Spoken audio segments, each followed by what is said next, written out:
Times are changing, and what it means to be a modern man is being rewritten as I speak. Toxic masculinity and the boys don't cry adage is outdated and is gradually being replaced with non-toxic masculinity and boys do and should cry as a mentality. Now, you might be wondering, why am I a health coach talking about men crying and toxic masculinity? Well, we all have emotions, and our emotional state impacts our hormonal balance and vice versa. And that's crucial when we're looking at our health, both physical and mental. It's important because our hormones massively impact our ability to lose weight, gain muscle mass, be happy, have a high libido. The list can go on. So if our hormones have a huge impact on our health, both physical and mental, then it makes sense to include our emotional well-being in any approach to improve our health. And that's where today's coaching tip comes in, which is all about self-awareness. If we're completely unaware of how we're feeling and why we're feeling the way we're feeling, then our emotions are left to run rampant. If we're on an emotional roller coaster almost every single day, then it's highly likely that our habits are being informed by the emotional roller coaster and our out of control emotional states. For example, you want to lose the belly and the gut, so you decide to follow a diet and work really hard to exercise regularly and do your best to ensure that the diet is on point. You're a few weeks, few months in, you're doing great, when all of a sudden, out of the blue, your kid gets sick. Your child's sick, injured, maybe they're being bullied. Something negative happens. Now, because you're a loving father who cares, you have a strong emotional reaction to that bad news. However, if you're not emotionally literate and if we're not overly self-aware, you won't fully understand why you're feeling the way you're feeling. You might not even be aware of what you're feeling. Next thing you know, in a subconscious need to alter those negative emotional states that we're feeling, to suppress everything, you find yourself in the kitchen, looking into the bottom of a now empty tub of ice cream. For those brief, fleeting mouthfuls of cookies and cream ice cream, you feel better. The negative feelings went away for a short while. But, and it's a huge but, the minute you stop eating tasty food to alter your hormonal and emotional state, your body goes right back to feeling those negative feelings. You go right back to where you were before the ice cream. Only now you're one ice cream tub down.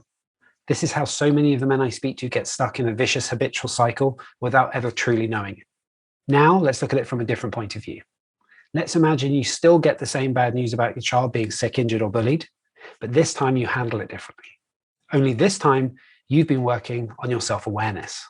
You've stopped suppressing and running away from the negative feelings, and instead have started to turn your attention inwards into the inner workings and habitual states of your mind, with the goal to better understand why you do what you do. Now, instead of finding yourself at the bottom of a tub of Ben & Jerry's ice cream, you take 5 minutes to step away from whatever you were doing when you heard the bad news, and you find a quiet space. You can either meditate or do some breathing exercises to help calm your thoughts and gain some clarity of mind. Once you've calmed down, you'll be in a much better place to be able to look at how you were feeling, the physical sensations you were feeling, and the thoughts racing around your mind. Maybe there's a tightness in your stomach, the way you tensed up upon hearing the news, and maybe there's the racing swirl of worst case scenario thoughts running around your mind. Once you're aware of how you're feeling and thinking, you can start to rein in your negative worst case scenario thinking and just go with the facts. You can acknowledge the sinking feeling in your stomach and show yourself some compassion for how much you care about your child and worry about their safety and well-being. Now you've confronted those negative emotions, feelings, and thoughts, and you're able to let go of what's outside of your control and focus solely on what you can control, your own actions and your own thoughts. The result?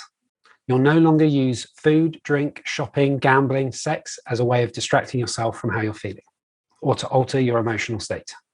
When you feel something, you're now able to understand why and even alter your emotional state from a negative, scarcity-based way of thinking to a more positive, abundant mindset. When this happens, it is an absolute game changer. Your weight will never again yo-yo up and down along with your yo-yoing emotional state. You'll be able to nurture a more positive, abundant outlook on the world and your life, leading to greater levels of contentment and joy. You'll have learned how to control yourself on a new level you never thought possible. Increasing our self-awareness is a major part of the work I do here at the Executive Health Coach. It's one of the main reasons my clients get such great results, and most importantly, are able to sustain those results for years after we stop working together. Hopefully you found this video helpful and it's helped you realize just the importance of working on our self-awareness as part of an approach to improving our health, losing weight, and living a more fulfilled life. Hopefully you've enjoyed this video, guys. Have a great day.